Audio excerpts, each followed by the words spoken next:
A girl danced while stuffing banknotes from the cart into a trash can. Surveillance cameras loomed overhead, yet the security guard stared wide-eyed without spotting a thing. All the money in the trash would later be collected by the cleaner. This was a gang operation. When they slipped into the bathroom, they stuffed every bill into their clothes to hide the loot. Nerves and excitement tangled in their chests. It was their first heist, and the thrill was palpable. But this was only half the battle. True success meant getting past the post-work security check unscathed. Maylin was a bank janitor. Watching old, worn banknotes being fed into shredders filled her with bitter regret. She ached to grab a handful, enough to escape her shabby life and live in comfort. She spent her workdays secretly mapping the old bill destruction process. 3 core departments: the sorting department, transportation department, and shredding department, each step monitored by dedicated staff. After sorting, the bills were locked in reinforced glass boxes. Transport staff then ferried them to the shredding department for irreversible destruction. Staring at the maze of surveillance cameras, Maylin knew she couldn't pull this off alone. She needed allies, people from the very departments that kept the process running. Her first target was Jenny, a worker in the shredding department. But Jenny's first reaction was horror. "Are you crazy? What if we get caught? My kids would be left with nothing." Maylin pulled out glossy brochures for a top-tier elite school, sliding them across the table. "For their future, don't you want them to have opportunities we never did?" Jenny hesitated, then bit her lip and nodded. She'd take the risk. Next, they approached Kelly from the transportation department. Orphaned since childhood, Kelly scraped by on meager wages and was desperate for money to cover her costly diabetes treatment. The offer didn't need hard selling. She agreed on the spot. With 3 people aligned in their hunger for a better life, the plan began to take shape. The next morning, Maylin bought a duplicate lock at the supermarket, tucking it into her waistband and slipping past security without a glance.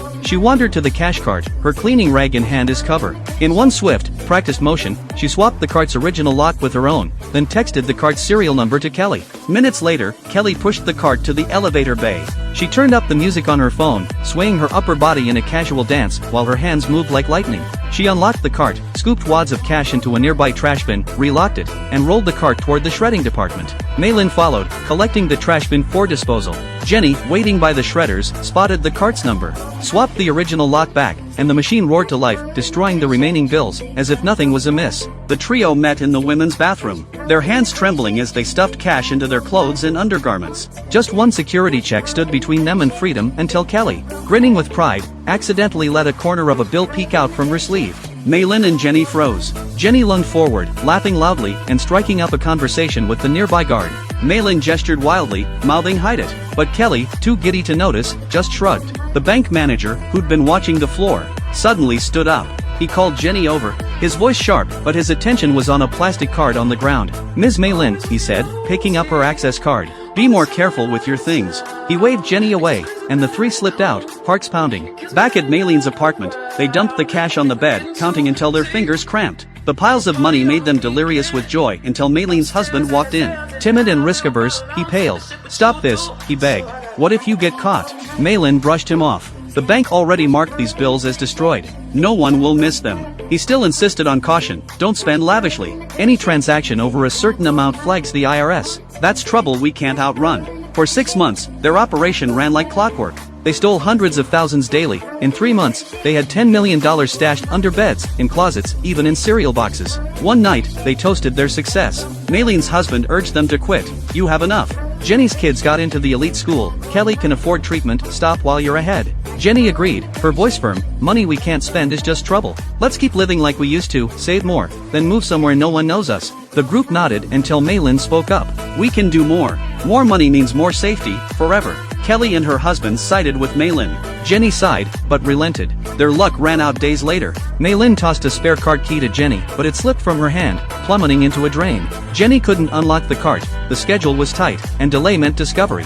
The only other key was with Kelly on the first floor, and they'd avoided exchanging contacts to stay unconnected. Maylin called her husband, yelling instructions. "Find Kelly's boyfriend. Tell him to get her here, now." Jenny raced back to the shredding department, stalling the guard with endless questions. Kelly, panicking, had an idea. She wrapped the key in gum, stuck it to the inside of the elevator, and texted Maylin. When the elevator arrived, Maylin pretended to wipe its floor, snatching the key.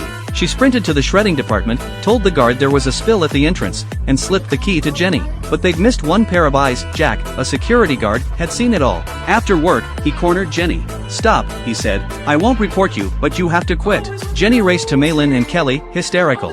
Maylin, though, smiled. "He didn't report us. And he's always staring at you, he likes you." Use it. Jenny dolled up and found Jack.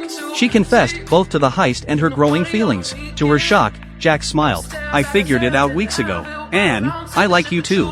He joined the team. As security, he'd warned them of surprise checks, making the operation safer than ever. With Jack's protection, their greed spiraled. Jenny enrolled her kids in the elite school, no more hiding. Kelly bought a luxury RV, Maylin wore designer dresses to fancy parties. Their flashy lifestyles caught the eye of financial investigators. One morning, police swarmed the bank. The group panicked, they burned cash, flushed it down toilets, tore bills to shreds. Maylin escaped through a back door. Jenny and Kelly were arrested.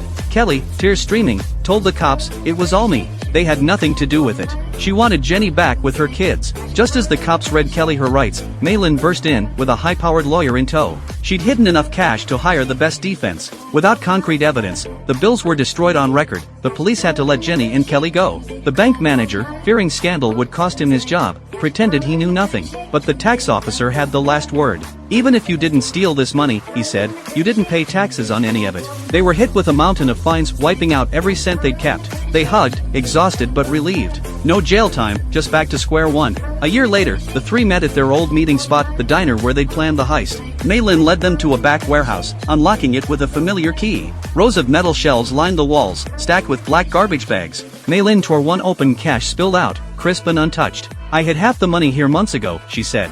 I knew things might go wrong. The three women laughed, grabbing handfuls of bills and waving them in the air. For the first time, their dream of being wealthy wasn't just a heist, it was real. They'd finally made it.